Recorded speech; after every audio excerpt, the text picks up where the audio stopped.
Olá, graça e paz. Meu nome é Natanael Venâncio e eu vou acompanhá-los nesse curso chamado Descubra a Nova Vida em Cristo. Esse curso ele é ministrado pelo Centro de Capacitação Ministerial da Igreja Nova Aliança em Manhuaçu, e a finalidade desse curso é mostrar para você como é a nova vida em Cristo, como você alcançar a nova vida em Cristo, certo? Os primeiros passos da vida cristã, certo? Aquilo que você precisa saber como primeiros passos da vida cristã. Então, nós vamos estar fazendo algumas apresentações e ministrando o curso, que são de 7 aulas, e vamos explicar nos vídeos seguintes.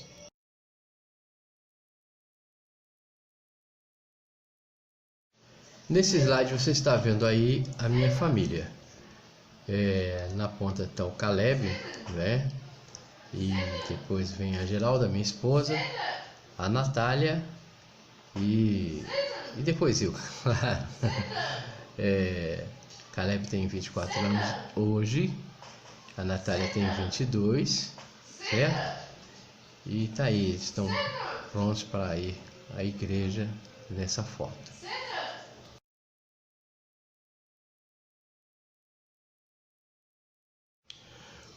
O alvo dos nossos cursos é levar a pessoa de novo convertido a líder de célula. O novo convertido é aquele que aprendeu os primeiros passos, né? Ele chegou a aprender os primeiros passos, então ele se decidiu, se definiu por Cristo, então ele se converteu a Cristo. Aí ele vai estudando até ele chegar a liderar uma célula. É claro que isso aí é um processo não muito rápido, certo? Mas conforme o empenho que a pessoa tem e a dedicação que ela tem a Cristo, certo? Ela vai recebendo de Deus a orientação, a inspiração, o crescimento espiritual, a ponto dela chegar a falar para outras pessoas daquilo que ela aprendeu.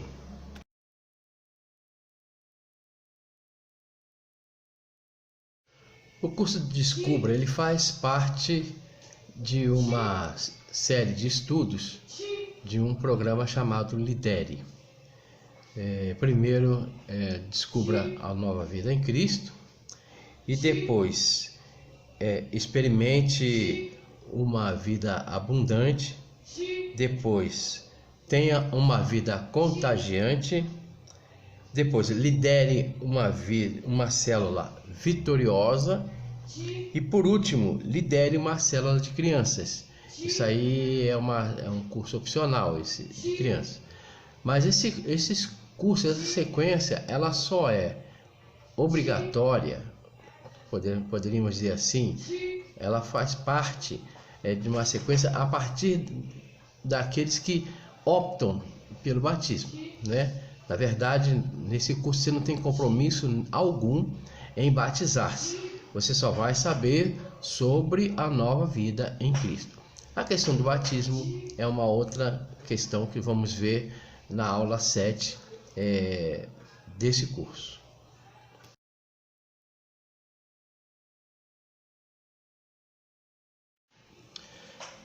Cada nível do programa de cursos Lidere, ela tem 7 aulas, dura 1 mês e meio, e cada aula dura 2 horas.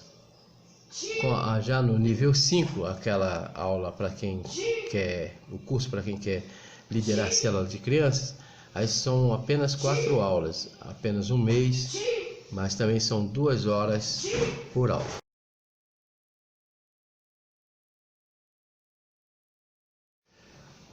Para esse curso nós temos um sistema de avaliação.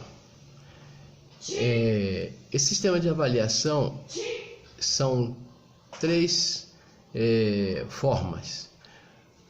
A primeira é a frequência mínima de 6 aulas. Então, o aluno só pode faltar uma aula. Por quê? Porque 2 aulas,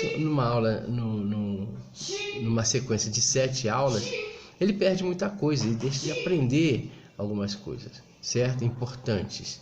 Quebra a sequência. A outra coisa para que ele que faz parte da avaliação é a leitura do livro Quem é Você Quando Ninguém Está Olhando. Então, a leitura desse livro é uma leitura importante, ela é obrigatória, não porque seja uma imposição sobre o aluno, é porque ela nos ajuda a compreender melhor a nossa vida, e você não vai ter um bom aproveitamento do curso se você não ler o livro, porque você vai precisar entender algumas coisas da nossa própria vida, né? Do nosso caráter, da nossa maneira de viver, de enxergar as coisas, ok? E também tem uma pequena redação, né? Onde você fala da sua vida antiga, da sua vida quando você encontrou a Cristo, certo? E da sua vida depois que você encontrou a Cristo. É fácil, é pequeno, é sucinto, certo? Mas é necessário. Para quê? Para que você se enxergue, né? Para que você se veja, para que você possa, você mesmo avaliar, para que você mesmo possa analisar quem era você antes de você conhecer a Cristo. E como foi que você chegou a conhecer esse Cristo, né? E o que aconteceu depois que você conheceu a Cristo?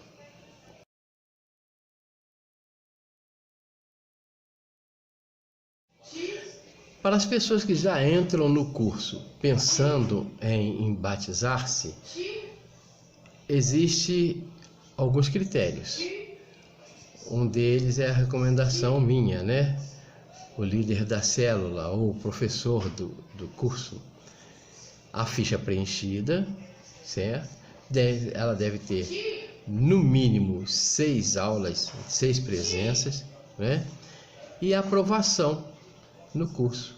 A aprovação vai depender além da ficha preenchida, né, das 6 aulas, também do livro lido, certo? E do testemunho, né, escrito, aquela pequena redação com testemunho. Quero dizer que tanto para uma coisa, a leitura do livro, quanto para outra coisa, a redação, você será orientado. Você não vai fazer as coisas assim, sem saber como fazer, sem ter um direcionamento. Você será orientado. A leitura do livro são 2 capítulos por cada aula, né? Eu vou avisar quando começar. E também a redação, vocês vão saber assim que eu tiver no momento de pedir essa redação.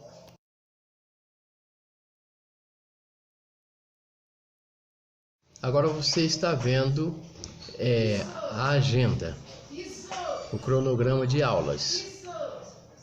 Basta você observar, aguardar, para que você possa acompanhar direitinho. Caso você tenha alguma coisa, espero que não, né? Que você se esforce para que não haja falta, mas se precisar faltar, então você já sabe que dia exatamente você vai faltar e para que haja uma comunicação, né, antecipada. Eu vou faltar no dia tal porque eu tenho algo para resolver. Ou se for alguma coisa de urgência, entendeu? De emergência, não der tempo de avisar, entendeu? Pode faltar, sendo que apenas uma falta é a que vai facilitar o seu aprendizado. Se você tiver mais de uma falta, aí conversaremos e vemos o que pode ser feito, ok?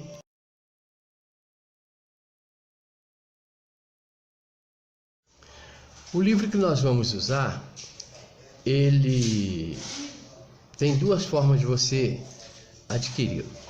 Uma é através de empréstimo. Você pega emprestado na biblioteca, assina um compromisso. Ou a outra forma é comprando o livro, certo? Pelo preço atual. Quando você pega emprestado, você assina um compromisso e ao terminar as aulas, entendeu? Na última aula, você entrega, se devolve o livro e o seu nome é dado baixa. Caso você extravie ou perca o livro ou não queira entregar, então você paga o valor, né, do livro e assim nós podemos comprar outro livro e repor na biblioteca. Agora, caso você queira realmente, já quero ficar com o livro, então você pode se programar, entendeu? Para fazer o pagamento do livro no tempo que você puder, mas tem que ser dentro do período de aulas. Até a 7ª aula, né? Eu preciso ter ou o livro ou o valor, né, do livro para que possa repor na biblioteca, ok? Para a próxima aula nós vamos ler 2 capítulos do livro Quem é Você Quando Ninguém Está Olhando. Uma fórmula legal para que você possa dar conta de ler os 2 capítulos é dividir os 2 capítulos, né, por páginas, tantas páginas que você vai ler por dia. Eu queria te oferecer então 3 fórmulas diferentes. Supondo que hoje seja domingo e você queira ler de hoje até o próximo domingo, então você leria hoje você leria 2 páginas, segunda-feira 3 páginas e nos demais dias até no próximo domingo leria 2 páginas apenas. E se você leria as 17 páginas que compõem os 2 capítulos. Tá, então você não quer começar hoje, então você pode começar amanhã, segunda-feira. Como você faria? Segunda-feira 3 páginas, terça-feira 3 páginas, quarta-feira 3 páginas e nos demais dias até no próximo domingo você leria 2 páginas cada dia e você leria então as 17 páginas.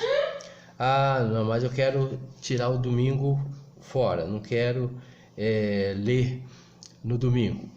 Então você leria de segunda a sábado, seria segunda-feira 3 páginas, terça-feira 3 páginas, quarta-feira 3 páginas, quinta-feira 3 páginas, sexta-feira 3 páginas e no sábado 2 páginas. Então essas 3 primeiras fórmulas, certo? Mas você pode fazer a sua fórmula, ler do jeito que você achar melhor, desde que na próxima aula você tenha lido os 2 capítulos de forma que possamos conversar e discutir sobre ele.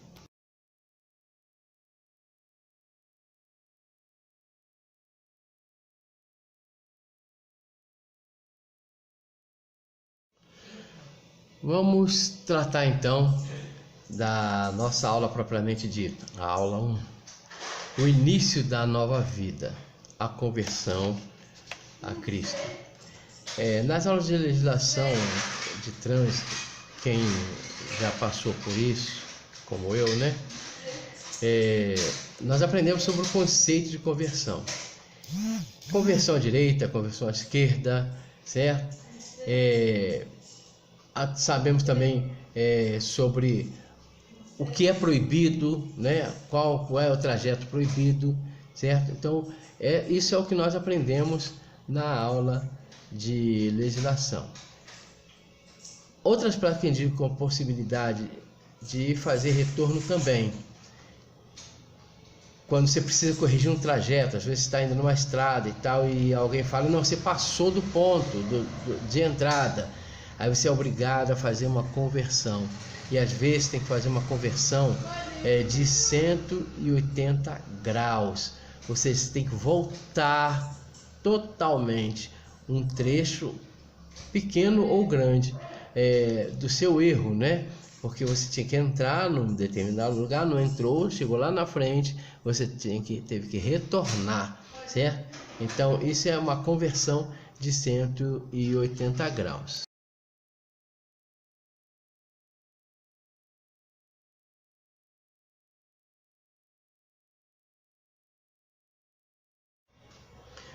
Aí eu te pergunto, você já teve uma experiência assim, de ter cometido um erro de percurso e necessitar de fazer uma conversão? Eu, por várias vezes, né, apesar de ter feito curso de legislação, mas eu não cheguei a tirar a carteira de motorista, certo? Mas precisei viajar e com algum motorista, e por algumas vezes, ou por erro meu de indicação ou por erro do motorista, né, tivemos que andar vários quilômetros, entendeu? Para achar um ponto de conversão, um ponto de retorno, para corrigir o erro que ou eu ou o motorista cometeu, né? De perder a entrada e aí ter que corrigir. Então a conversão a Cristo é semelhante a se fazer um retorno no trânsito. Se você já se converteu a Cristo, em que momento da história de vida concluiu que você estava caminhando na direção errada? Faça essa pergunta. Olha para dentro de você. Veja, tente puxar pela sua mente. Eu já me converti a Cristo. Então, quando foi que você percebeu que você estava andando totalmente errado, numa direção errada e precisava se voltar para Cristo?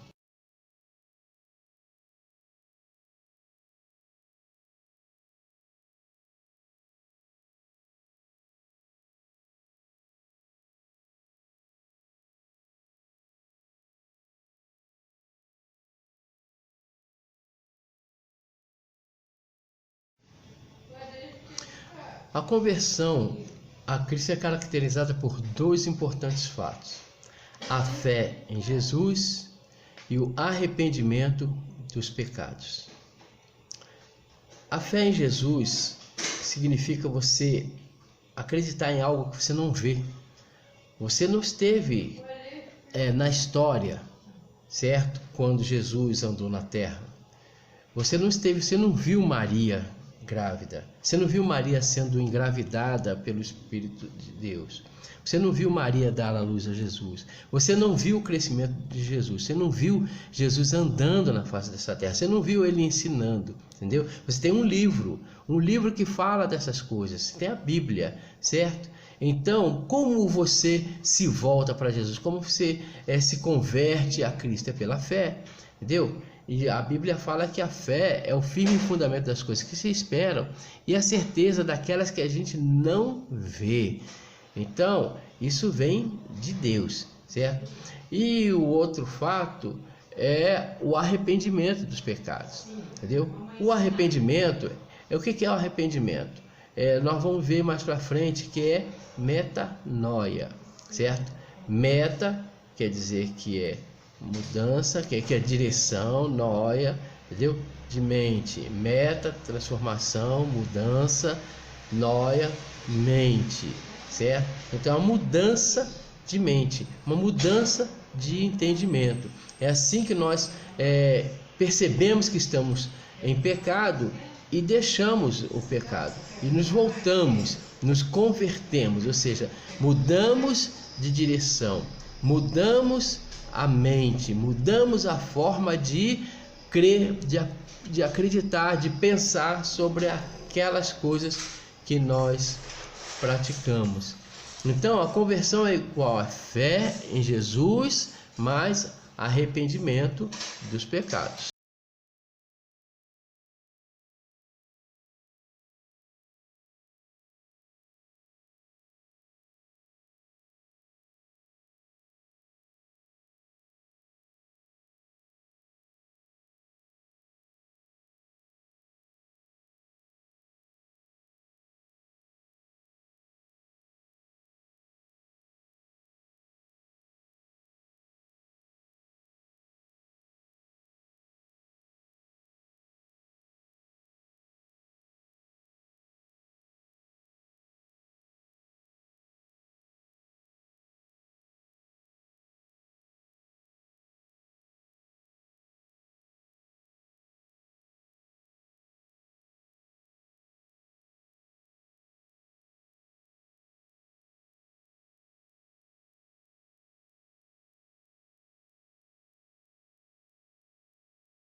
Então, vamos nos aprofundar um pouco mais sobre essa questão da fé. Da fé em Jesus. O que é fé? Nós vimos um vídeo sobre o Indiana Jones, certo? E aí vem a pergunta: como Indiana Jones demonstra a fé nas cenas do vídeo? Você percebe que para ele poder atravessar para o outro lado, certo? Ele precisou usar a fé. Por quê? Porque ele não estava vendo a ponte. Ele não estava vendo aquela ponte que ligava um penhasco ao outro, certo? Para passar para o outro lado, né? Naquele penhasco, naquele vale, né?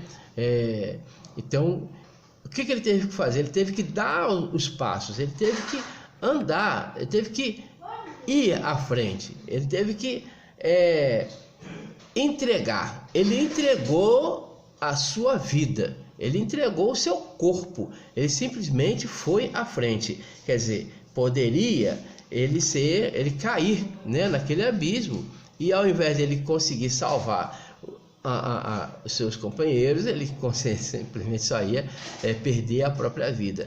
Mas ele sabia, por um livro que ele estava lendo, que existia uma ponte, que ele tinha que, né, usar a fé. Então ele usou a fé, ou seja, ele avançou. No avançar, né, como nós vimos aí no vídeo, a ponte se formou, né, e ele pôde seguir em frente. Então a fé é igual a confiança que gera entrega. Então, se eu confio, se eu tenho fé, é porque eu confio. Se eu confio, eu me entrego, entendeu? Então o salmista diz o seguinte: entrega o teu caminho ao Senhor, confia nele e ele agirá. Está lá no Salmo 37, versículo 5, certo? Entrega o caminho ao Senhor. Aqui nós podemos dizer que o que é o caminho? É a nossa vida, entendeu? É todo o nosso futuro, tudo que nós pensamos, tudo que nós desejamos, tudo que nós queremos, entendeu? Nós entregamos na mão do Senhor. É claro, e Ele agirá, ou seja, e o mais, em outras versões vai dizer, e o mais Ele fará.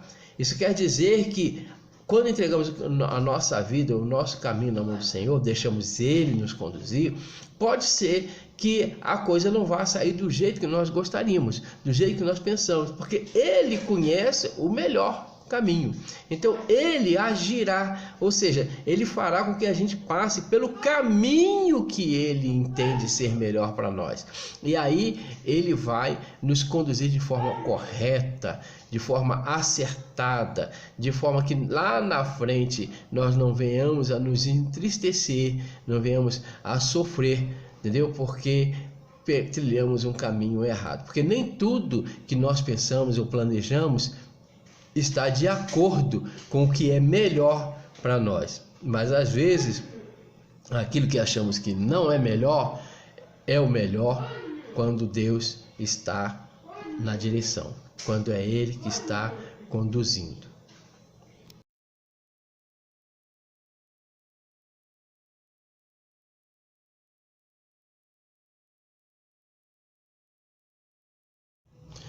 Agora surge uma pergunta que talvez gere até uma dúvida. Em sua opinião, quem é Jesus? Você sabe, na verdade, quem é Jesus? Você sabe a verdadeira natureza de Jesus? Olha só, em 1 Timóteo capítulo 2, versículo 5 e 6, diz assim: pois há um só Deus e um só mediador entre Deus e os homens, o homem Cristo Jesus, o qual se entregou a si mesmo como resgate por todos. Veja que Jesus, quando a gente fala no nome Jesus, não estamos falando de um ser divinal, certo? Estamos falando de uma pessoa, de um ser humano, certo? Aí o homem Cristo Jesus. Por que o homem Cristo Jesus? Cristo quer dizer o sacrificado, né? Quer dizer, o vituperado. O homem que foi vituperado. O homem que foi sacrificado. Jesus, certo? O qual se entregou a si mesmo como resgate por todos. Por que ele fez isso? Como ele teria condição de fazer isso? Certo? Porque nós vamos ver, nas leituras que vocês forem vendo, vocês vão observar que ele era o Filho de Deus e que ele era o próprio Deus. Por isso ele teve essa capacidade de entregar-se, certo? Então vamos ver também ainda no livro de João, no Evangelho segundo escreveu João, discípulo de Jesus, no capítulo 1, do versículo 1 até o 5, que diz o seguinte: no princípio era a palavra, em algumas versões vai dizer, no princípio era o verbo, e a palavra estava com Deus, e a palavra era Deus. Por que verbo? Por que palavra? A palavra que está com letra maiúscula, porque lá no Jardim do Éden, lá na formação do mundo, então o Senhor usou a palavra. Ele diz: haja luz, haja água, haja animais, haja plantas. Ele disse haja, certo? Então por isso ele usou a palavra. Em algumas versões diz verbo, no princípio era o verbo, porque verbo é palavra de ação, palavra que gera um movimento, que gera uma ação. Então no princípio era a palavra, o verbo, e a palavra estava com Deus, e a palavra era Deus. E a palavra, estava no princípio com Deus. Preste bem atenção, todas as coisas foram feitas através dele, e sem ele, nada do que existe teria sido feito. Nele estava a vida, e a vida era a luz dos homens. E a luz resplandece nas trevas, mas as trevas não a venceram. Ou seja, estamos falando de Jesus. Aqui, João está falando de Jesus. Então quer dizer que quando vemos Jesus, o homem, Cristo Jesus, certo? Estamos falando do próprio Deus, né? Que veio até nós, entendeu? Se transformou em carne, né? Porque nós estamos vendo que a palavra se tornou carne e habitou entre nós, certo? Para que isso? Para que nós pudéssemos perceber, certo? Que Deus se importa conosco. Ele sentiu todas as dores que nós sentimos, tudo que você passou, tudo que você passa, certo? Tentações, vontade de pecar, certo?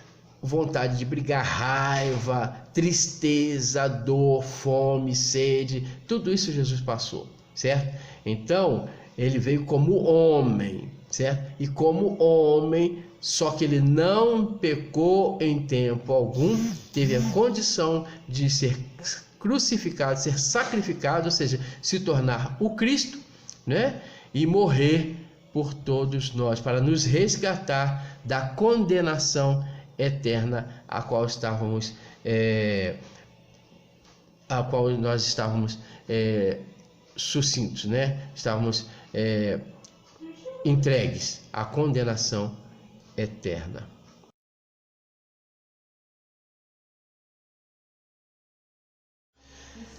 Jesus, ele deixou uma palavra muito forte, uma afirmação muito forte que está lá no livro, quer dizer, no Evangelho, né? Que escreveu João, no capítulo 14, no versículo 6, que ele diz assim: eu sou o caminho, a verdade e a vida. Ninguém vem ao Pai a não ser por mim. Vamos ver algumas coisas que estão nessas frases. Eu sou o. Então não é um. Então Jesus se afirma como o caminho. Ou seja, se ele diz que ele é o caminho, ele é o único caminho. Ele diz a verdade. Então ele não fala uma verdade. Então quer dizer que só existe uma verdade, que é a verdade, que é Cristo, certo? É Jesus. E ele diz, e a vida. Ele não diz uma vida. Ou seja, ele é a única vida. Estamos falando do caminho que leva até Deus, da verdade que fala sobre Deus e da vida que Deus concede àqueles que se convertem. Então ninguém vem ao Pai. Olha que eu uso o termo vem. Em nenhuma versão, certo? Bíblica, nenhuma versão de Bíblia você vai ver ele dizer ninguém vai. Ele vai dizer ninguém vem ao Pai, a não ser por mim. Ou seja, o que Jesus está querendo dizer com isso? Ele está se colocando nessa hora como divino. Agora está se colocando numa condição de Deus, certo? Então ninguém vem ao Pai, a não ser por mim. Ou seja, se a gente não se converte a Jesus, a gente não consegue chegar a Deus, certo? Porque só através de Jesus que a gente chega a Ele. Então a razão da fé em Jesus é que Ele é a única maneira de a gente restabelecer um relacionamento com Deus. Isso se chama salvação.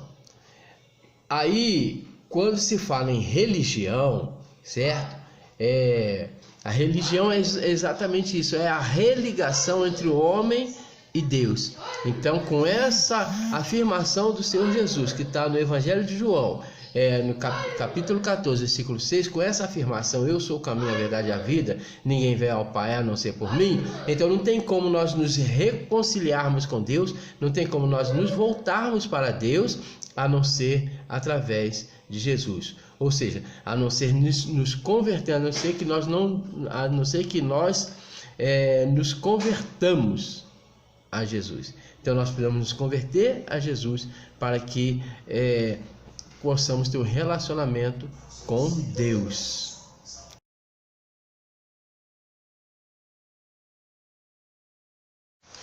Agora existe uma afirmação de que todos são filhos de Deus,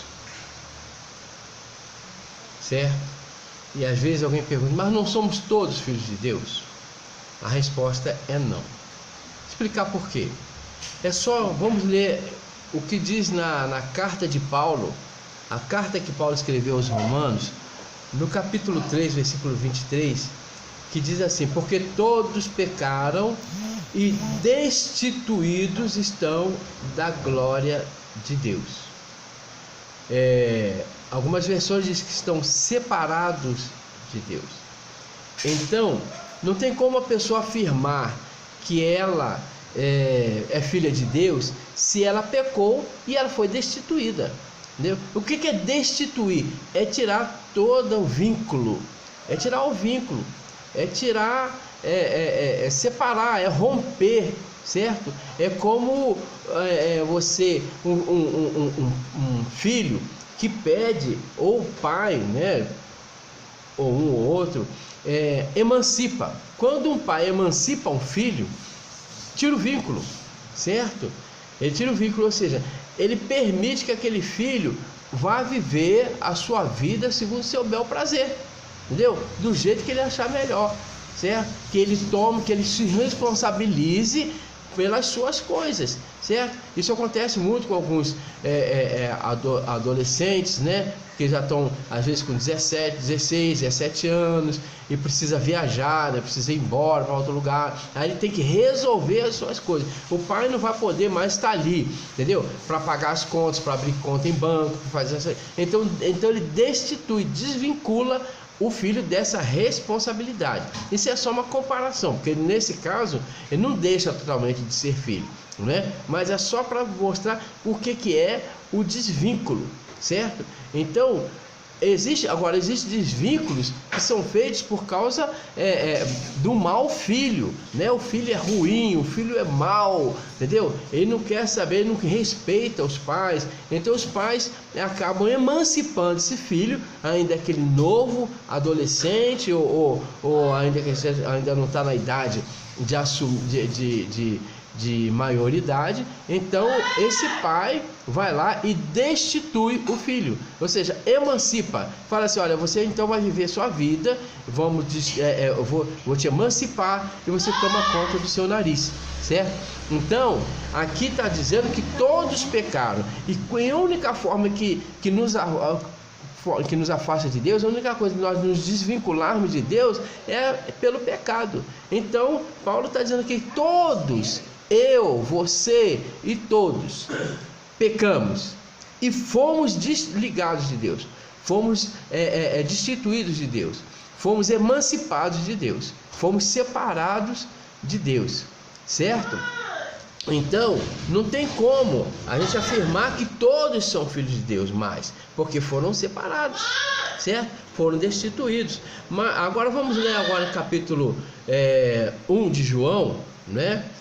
No versículo 12, que diz o seguinte: 11, 12.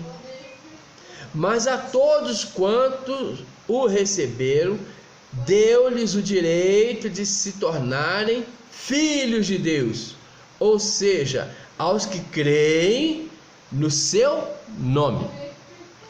Aqui Paulo está falando a respeito daquela palavra, a respeito do verbo, a respeito de Jesus. Todos que creram, entendeu? Todos que creram em Jesus, mas todos quantos o receberam, ou seja, aqueles que acreditaram no Senhor Jesus, aquele que recebeu, que aceitou o Senhor Jesus, né? Então a esses deu-lhes o direito de se tornarem filhos de Deus. Agora sim, pecamos, fomos destituídos, mas agora que nós recebemos Jesus, agora voltamos a ter o direito de sermos chamados de filhos de Deus, certo? Tá vendo como é que nem todos são filhos de Deus?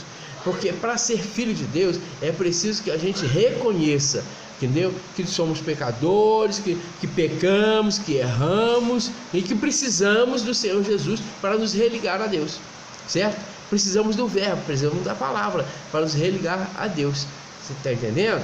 Então somos filhos de Deus a partir do momento em que nós nos reconciliamos, a partir do momento que nós recebemos o Senhor Jesus.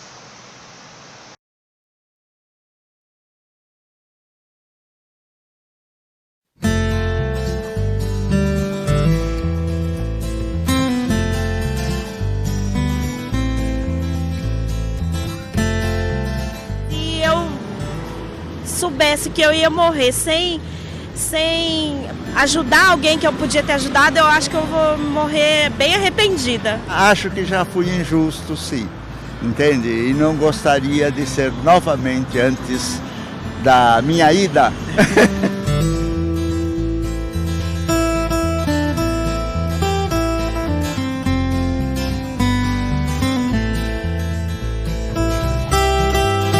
Não ter viajado bastante e de não ter feito tudo que podia para minha filha.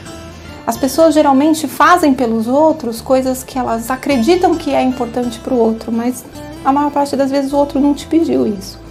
E aí querem um acerto de contas no final. Isso é tão sério que pode criar uma espécie de mágoa. Quando você deixa de fazer alguma coisa que é importante para você, para poder fazer algo que é importante para uma outra pessoa, esse tempo não volta.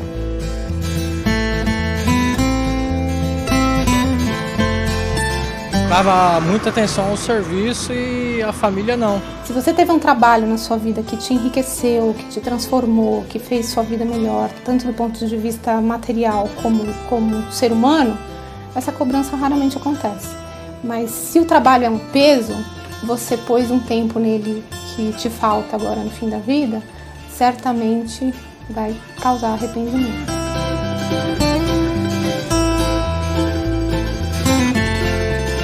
Meu maior arrependimento é de não falar as coisas quando tem que falar, né? Que passa e aí você não fala.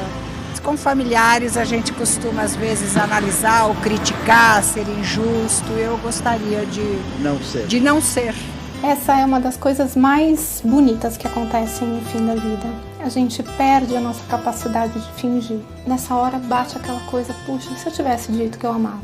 Por mais terrível que seja a pessoa, no fim da vida, ela começa a manifestar o que ela tem de bom por dentro. E esse bom por dentro é demonstrar afeto.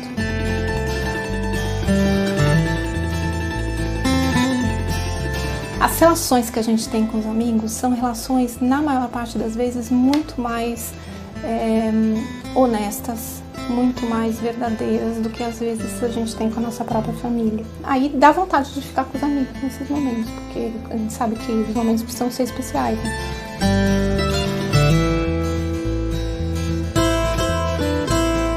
Tem que fazer as coisas para não me arrepender. Na verdade, o meu objetivo de vida é esse. Esse arrependimento, ele é, na verdade, um resumo de todos os outros. Se tivesse seguido a intuição, seguido o coração, você talvez não tivesse ido para esse caminho. E aí você teria sido mais feliz. Esses 5 arrependimentos, eles são um grande paradigma de um ser humano. Essas escolhas que ele vai fazendo durante a vida, que em algum momento ele vai ter que parar e olhar para trás e ver se valeu a pena. Para o momento de hoje, se a gente não está doente, e de repente der uma vontade louca de ler essa entrevista ou ouvir esse papo, termina isso e faz o melhor que você puder.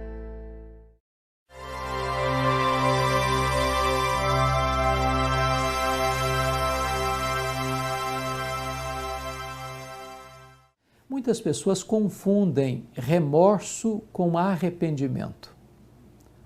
Embora esses nomes, esses termos tenham sido usados como sinônimos, eles não definem a mesma coisa. O remorso produz morte, o arrependimento produz vida. O remorso escraviza, o arrependimento liberta. Talvez a melhor maneira de entendermos a diferença entre remorso e arrependimento é olharmos o que aconteceu com Judas Iscariotes e com Pedro. Ambos os apóstolos pecaram contra Jesus. Judas traiu Jesus. Pedro negou Jesus. Judas, não obstante reconhecer o seu erro e entristecer-se por ele, não fechou o ciclo do arrependimento e foi se enforcar. Pedro reconheceu seu erro, entristeceu-se por ele, mas voltou-se para Jesus e encontrou nele perdão e restauração. Apenas a consciência do erro e a tristeza por ele ainda não é arrependimento, é remorso. O arrependimento passa por 3 níveis. Arrependimento implica em mudança da mente, das emoções e da vontade. Metanoia, a palavra arrependimento, na língua grega, significa mudança de mente. Acontece quando você tem consciência de que aquilo que você fez é errado. Então você muda a sua percepção, o seu entendimento dessa prática e se arrepende. Segundo, o arrependimento passa pelo elemento emocional. É sentir tristeza segundo Deus. Essa tristeza mostra para você que aquilo que você está fazendo não está em consonância com os princípios e valores de Deus. Mas o arrependimento, para ser genuíno, ele precisa passar pelo terceiro elemento, que é a vontade, que é a volição. Arrependimento significa dar meia volta e tomar a direção oposta daquela que se estava caminhando. Note você que Judas conseguiu passar pelos 2 primeiros estágios do arrependimento. Ele reconheceu o seu erro, confessou o seu erro, disse para o sumo sacerdote que ele tinha traído sangue inocente e devolveu o dinheiro que havia recebido para trair Jesus. Mas ele não completou o ciclo, porque ele não deu meia volta, ele não se voltou para Jesus. O remorso, em vez da pessoa se voltar, ela foge. Pedro passou pelos 3 estágios do arrependimento. Ele reconheceu o erro, ele chorou pelo erro, mas ele voltou-se para Jesus. Talvez você está prisioneiro do remorso. Talvez você está sendo achatado pela culpa. Talvez você já até pensou em dar cabo da sua própria vida. Você não consegue conviver com essa turbulência emocional que assola o seu peito. Mas você não deva ficar preso no cipoal do remorso. Você pode sair para as campinas verdejantes do arrependimento, reconhecendo o seu erro, chorando por ele e voltando-se para Deus, que é rico em perdoar e tem prazer na misericórdia.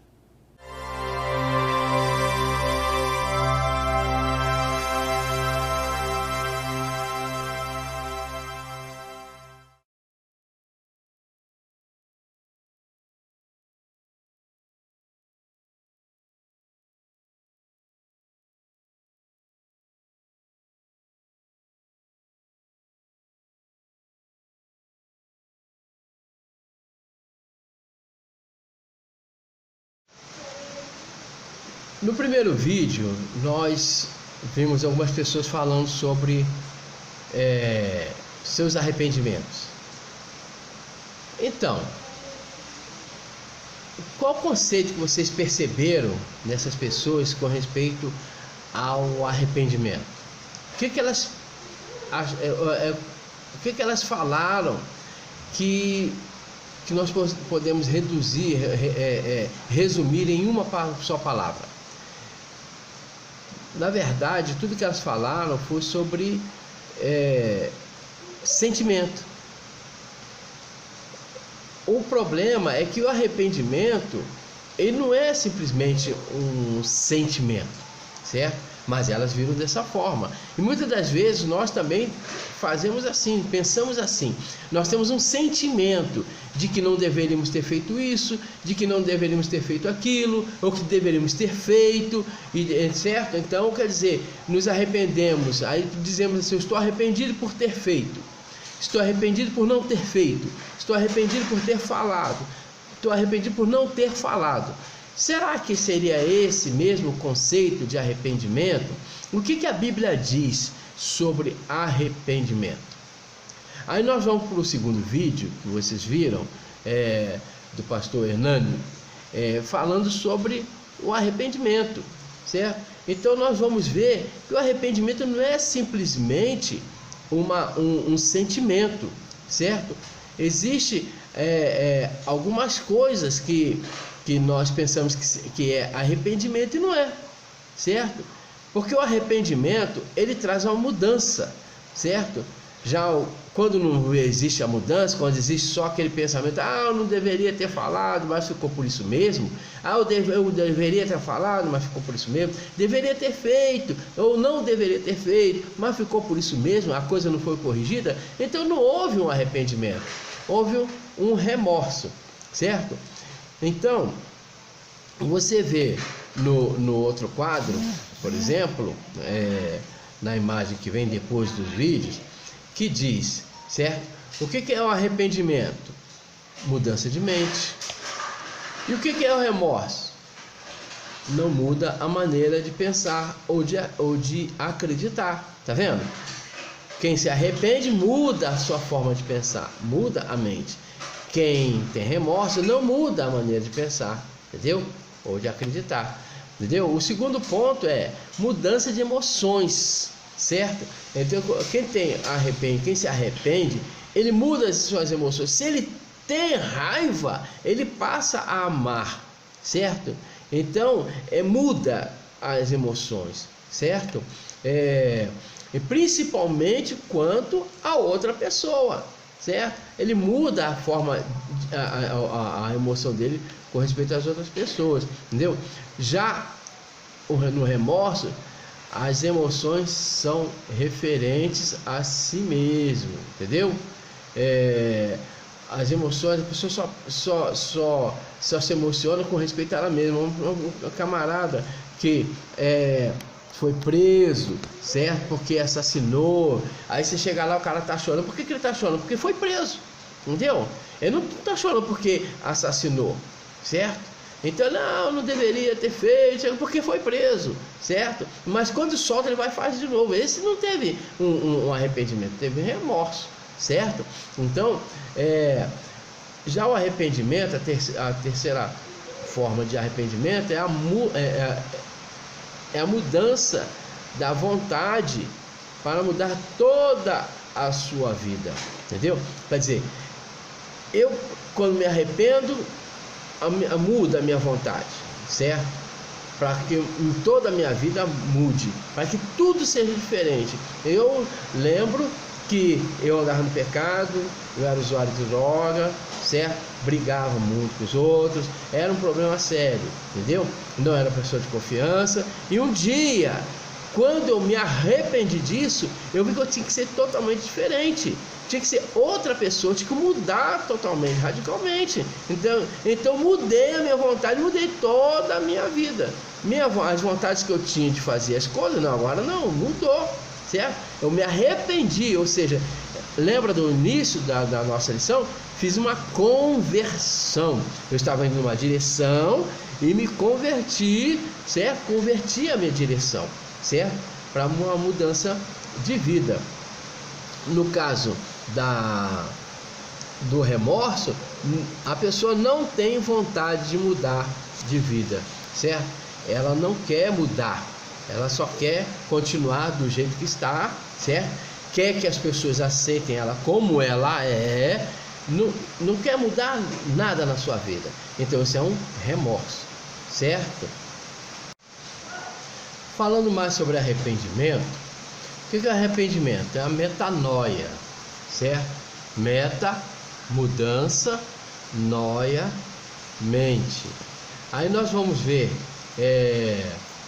na carta que Paulo escreveu aos Romanos, certo? No capítulo 12, no versículo 2, ele diz uma coisa que tem uma palavra que ele fala que é muito repetida, você vai ver muitas repetições, mas eu quero ler na Bíblia aqui, certo? Que diz assim: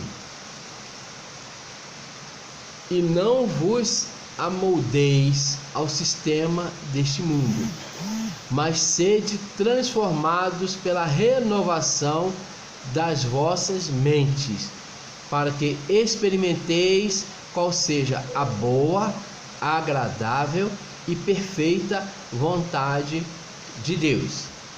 Amoldar. O que é amoldar? É tornar-se no molde, certo? Então, não vos amoldeis ao sistema deste mundo. O mundo, ele tem um sistema que não é um sistema, certo? Aprovado por Deus ou criado por Deus, certo? É por isso que o homem acaba ficando afastado de Deus, porque vai segundo o sistema do mundo, certo? Hoje, nos dias de hoje, o que é certo, está errado, e o que é errado é certo. Por isso que você vê muitos divórcios, muitas mães solteiras, entendeu?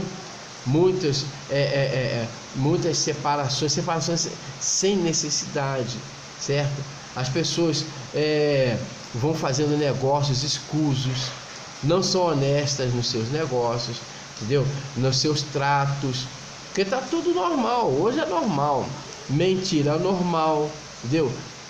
Passar a perna no outro é normal, certo? Então quer dizer, isso tudo é o molde do mundo, certo? Mas Paulo está dizendo aqui que é para nós não nos amoldarmos, ou seja, não entrarmos nesse molde do mundo, mas transformarmos-nos pela renovação do nosso entendimento, ou seja, da nossa mente, entendeu?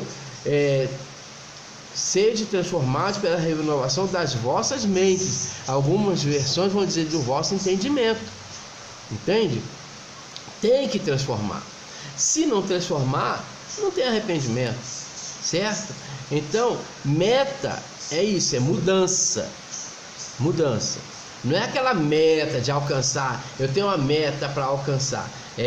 Eu vou ter que vender tanto para ganhar tanto. Isso é uma meta, certo? Mas não é essa a meta. É meta de marca, certo? É uma meta. Esse termo meta, noia, é um termo grego. É no grego que diz meta, mudança, noia, mente. Ou seja, arrependimento é sinônimo de metanoia. Metanoia é sinônimo de arrependimento. Metanoia é no grego, certo? A junção dessas duas palavras. Viu? Então, para que arrependermos-nos? Para que mudar a nossa mente? Para que a gente possa experimentar qual seja a boa, a perfeita e agradável vontade de Deus, certo? Só a partir do momento em que nós mudamos o nosso entendimento é que nós conseguimos alcançar a mente de Cristo, entendeu? E poder entender a vontade de Deus para a nossa vida e perceber que a vontade de Deus é agradável para nós.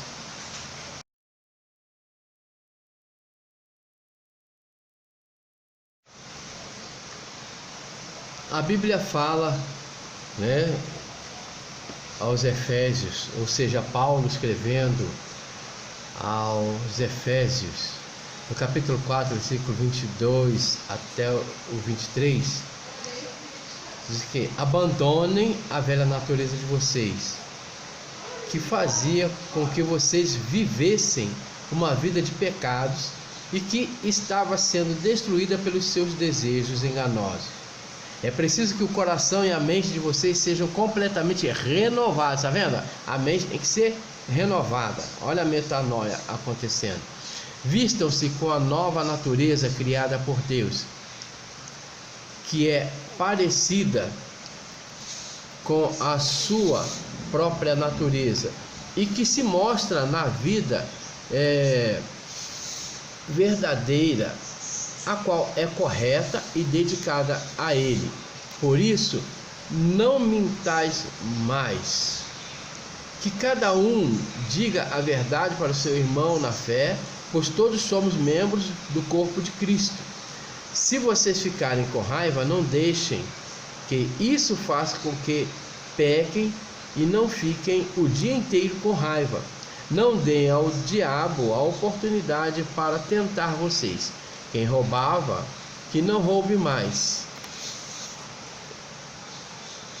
Porém, comece a trabalhar a fim de viver honestamente e poder ajudar os pobres. Não digam palavras que fazem mal aos outros, mas usem apenas palavras boas, que ajudem os outros a crescer na fé e a conseguir o que necessitam, para que as coisas que vocês dizem façam bem aos que ouvem, e não façam com que o Espírito Santo de Deus fique triste, pois o Espírito é a marca de propriedade de Deus colocada em vocês, a qual é a garantia de que chegará o dia em que Deus os libertará. Abandonem toda amargura, todo ódio, toda raiva, nada de gritarias, insultos e maldades. Pelo contrário, sejam bons e atenciosos uns para com os outros e perdoem uns aos outros, assim como Deus, por meio de Cristo, perdoou vocês. Tá vendo? Então, o arrependimento é o abandono da vida de pecados. Esse arrependimento é o arrependimento daquele que se converte a Cristo. Esse é o tipo de arrependimento, certo? É o tipo de conversão a Cristo. É quando você vê que tudo isso que nós lemos aqui, né? Não mentir mais, não roubar, né? Trabalhar para ajudar os pobres, né? Quer dizer que então que nós temos compromisso com aqueles que têm menos condição que nós, certo? Tá vendo? Então em algum momento nós temos que ajudar. Então isso só faz aquele que se arrependeu, aquele que se converteu, ou seja, aquele que mudou totalmente a sua regra de vida, entendeu? Aquele que os outros não se importavam, né? Eu que trabalho com pessoas em situação de rua, entendeu? Muitos dizem assim, ele está lá, ele está aí porque ele quer, tá bom, ou então ele fez alguma coisa, por isso que ele está aí, tá bom, tá beleza, mas ele está aí, será que ele não posso em algum momento levar um alimento, em algum momento levar alguma roupa, em algum momento tentar ajudá-lo a sair daquela situação? Por quê? Porque hoje mudou meu entendimento, entendeu? Eu também pensava assim, certo? Então quer dizer, muita coisa, quando a gente começa quando a gente se converte a Cristo, a gente começa a ver com outros olhos, perceber que eles estão destituídos da glória de Deus, deixaram de ser filhos de Deus, por isso estão naquela situação, certo? E não é só morador de rua, não é só os pobres, também tem muitos ricos que também estão destituídos da glória de Deus. E quando você começa a conversar com eles, começa a ver a tristeza que há no coração deles, apesar, né, de todo o dinheiro que tem, certo? Qual é o meu papel então? Ajudá-los, porque ele é pobre em quê? Em dinheiro? Não, ele é pobre, né, de Cristo, certo?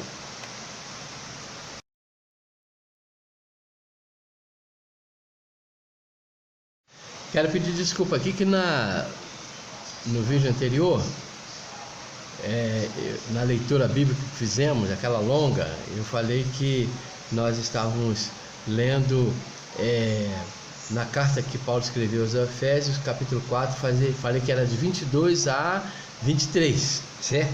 Mas não, é de 22 ao 32, por isso que a leitura era longa, me desculpe aí, entendeu? Mas o arrependimento, então, é o abandono da vida de pecado, vimos isso, não é? Então, o que vem a ser a salvação? Como alcançar a salvação? Poxa, se eu pequei tanto, se eu era um pecador, se eu fui destituído da glória de Deus, como é que então eu consigo retornar? Como é que só eu vou lá, recebo Cristo como Senhor da minha vida? Por quê? Que só isso resolveu? Nada. Eu não tenho que fazer alguma coisa, eu não tenho que fazer algum sacrifício, certo? Não. Algumas religiões exigem sacrifícios, exigem muita coisa, acho que diz que você tem que fazer tanta coisa, certo? Para se reconciliar com Deus, mas não, acontece que com Cristo é diferente, certo? A salvação é pela graça, certo? A salvação em Jesus é pela graça. O que é graça? É aquilo que o termo correto para graça é favor imerecido, entendeu? Se você chega no supermercado e o gerente do supermercado vem com uma bandeja de alguns produtos, entrega para você e fala assim: é seu, é de graça. Por quê? Por causa dos seus lindos olhos? Por causa dos seus cabelos? Por que será? Simplesmente, aí você fica pensando: o que foi que eu fiz para merecer? Nada. Então a salvação é pela graça, por quê? Porque o que foi que eu, Natanael, fiz para merecer a salvação? Nada. Certo? Então, o texto, tem um texto em Efésios, né, que é Paulo escrevendo aos Efésios, no capítulo 2, versículos 8 e 9, diz o seguinte: pois vocês são salvos pela graça por meio da fé, e isto não vem de vós, não vem de vocês, é dom, ou seja, dom quer dizer presente, certo? Quer dizer, dádiva. É dom de Deus, não por obras, para que ninguém se glorie. Ou seja, então, Deus nos deu a salvação, certo? Através de Jesus Cristo, não porque nós somos bonzinhos, certo? Mas foi um dom, foi uma dádiva, foi um presente. Por isso que é pela graça, que nós não fizemos nada para merecer. Pelo contrário, os nossos pecados é que colocaram Jesus Cristo na cruz. Os nossos pecados que fez com que Ele morresse na cruz. Foram os nossos pecados que fez com que Deus descesse à terra, se transformasse em homem, entendeu? E depois sofresse morte horrenda de cruz. Porque ali não adianta dizer, não, porque Jesus era Deus. Não é nada disso. Ali era uma carne, era um ser humano, era uma pessoa, um ser humano que estava morrendo, que estava sendo crucificado, certo? Primeiro apanhou muito, com o chicote cheio de garras de ferro, certo? Que rasgou a carne do Senhor Jesus, uma coroa de espinho que rasgou a testa, a cabeça dele, certo? E depois vai para a morte de cruz, pregado na cruz, pregos nas mãos, prego nos pés, certo? Depois uma lança atravessa no lado dele, certo? Que sacrifício esse, certo? Que só Jesus poderia fazer por nós. Então, quer dizer, que sobrou para nós, para que nós pudéssemos ter a salvação? Nada, entendeu? Então a salvação é pela graça, não é pelos nossos merecimentos, não é pelos nossos esforços. Pelo contrário, depois que nós somos salvos, agora é que vamos começar a fazer alguma coisa orientada por Deus, não para garantir a salvação, não, mas para que nós possamos levar a salvação a outros, certo? Mas a nossa salvação foi garantida na cruz do Calvário. Por isso, quando nós nos arrependemos, nós nos tornamos para Cristo, recebemos a Cristo, certo? Arrependemos dos nossos pecados. Pronto, agora sim, agora vamos viver uma nova vida a partir de Jesus.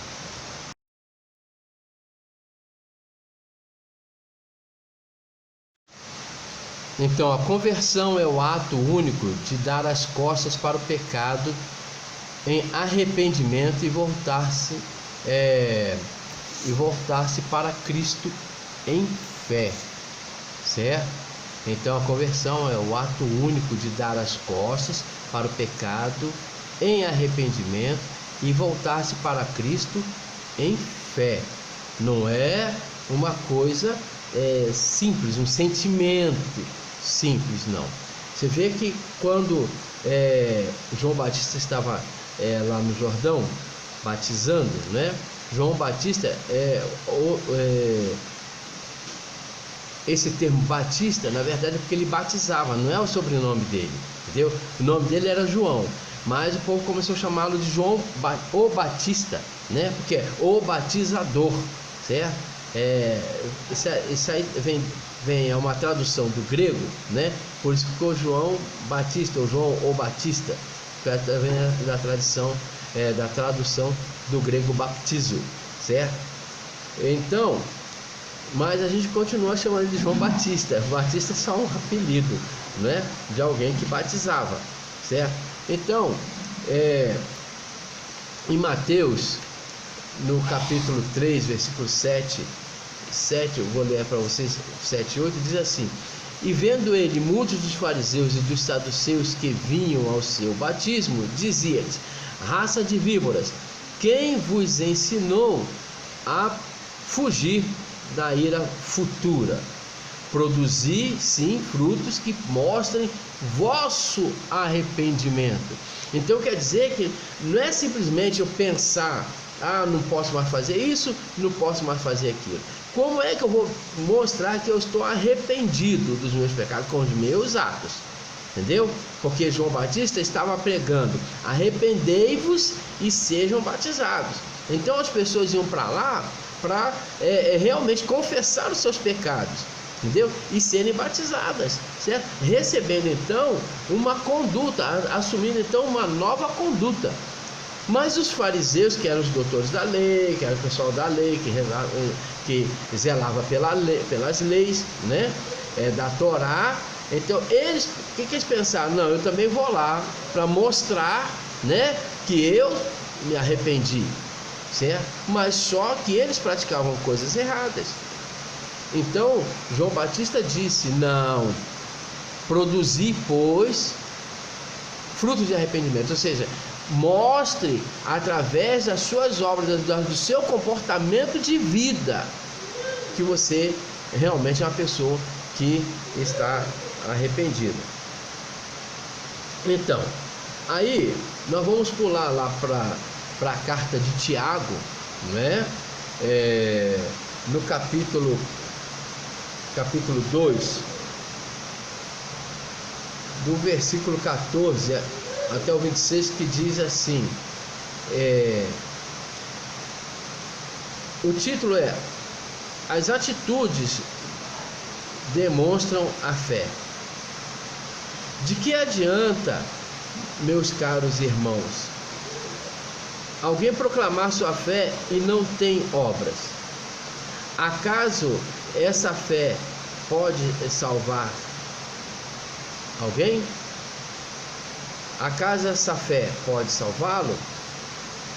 Se um irmão ou uma irmã está em necessidade de roupa e passando privação do alimento de cada dia, e qualquer dentre vós lhes disser: ide em paz, aquecei-vos e comei até satisfazer-vos, porém, sem lhe dar alguma ajuda concreta, de que adianta isso? Desse mesmo modo, em relação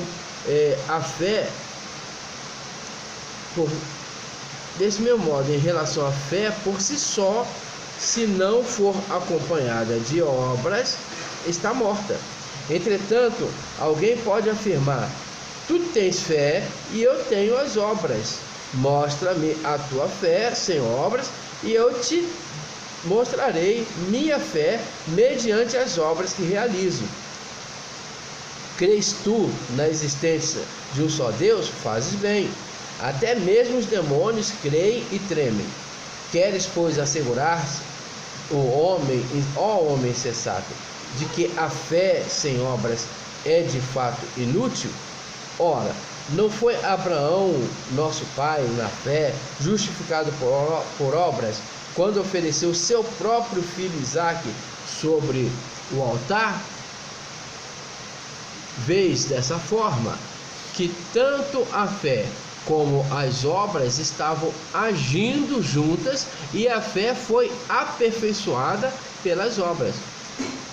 Cumpriu-se assim a escritura que declara: Abraão creu em Deus, e isso lhe foi acreditado como justiça, e ele foi chamado amigo de Deus. Observais que uma pessoa é justificada por meio de suas ações e não simplesmente por dizer que crê. Exemplo semelhante é o de Raabe, a meretriz. Não foi ela aceita por Deus pelas obras quando acolheu os mensageiros de Israel e os conduziu à liberdade por um outro caminho? Portanto, assim como o corpo sem espírito está morto, da mesma forma a fé sem obras está morta. Então, o que vemos aqui? Que o arrependimento, ele tem que demonstrar alguma coisa. Quando você se converte, realmente você começa a mostrar frutos de arrependimento. Então, muda o seu conceito, muda a sua forma de falar, muda a sua forma de pensar, muda a sua forma de se comunicar, muda a sua forma de negociar, muda a sua forma de conviver com as pessoas. Tudo isso muda, certo? Por quê? Porque você realmente se converteu e se arrependeu, ou seja, você sofreu uma metanoia, mudança, noia de mente.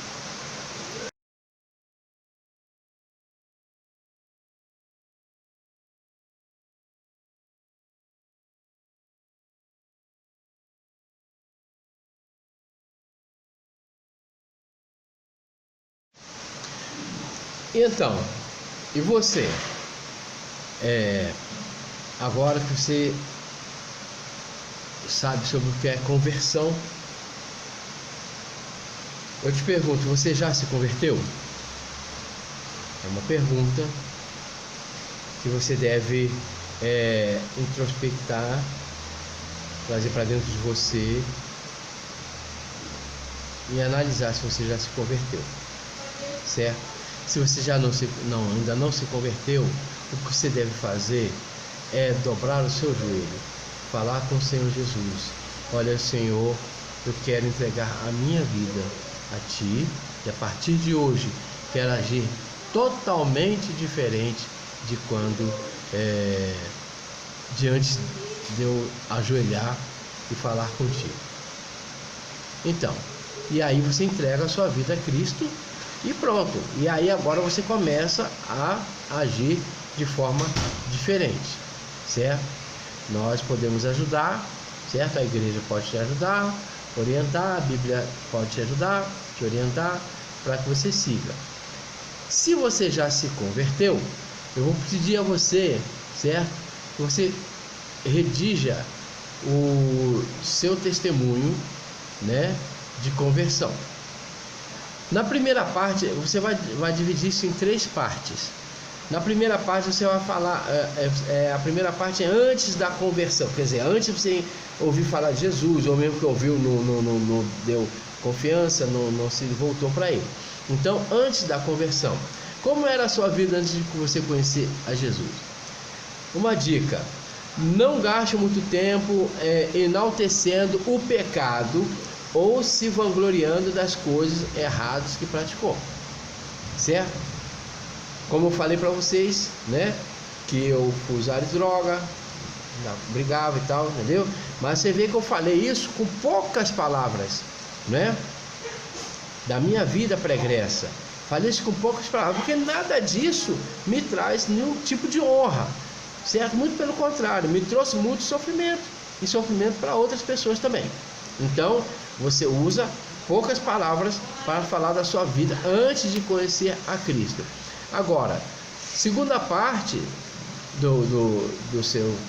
da sua redação é sobre a conversão, entendeu?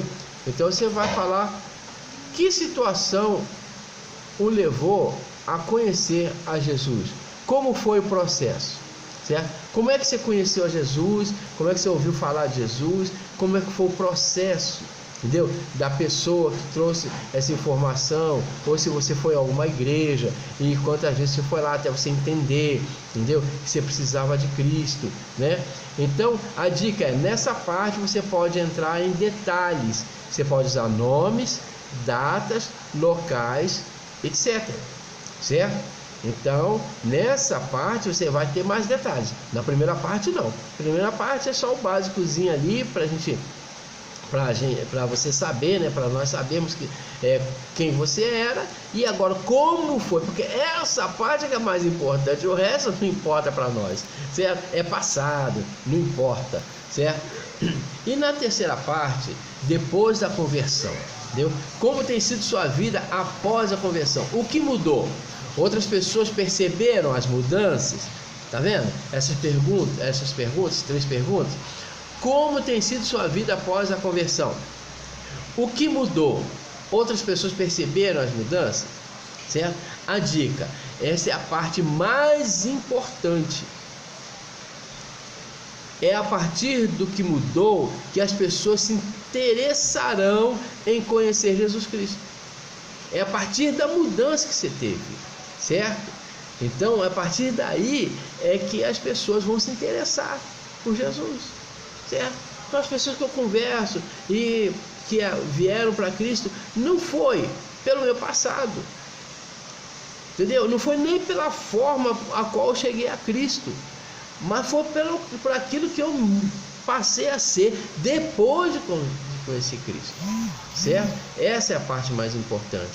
Então você pode até render um pouco mais nessa parte. Tá ok? Mas esse é um trabalho de casa que você vai devolver, vai me entregar, certo? Na 5ª aula, certo?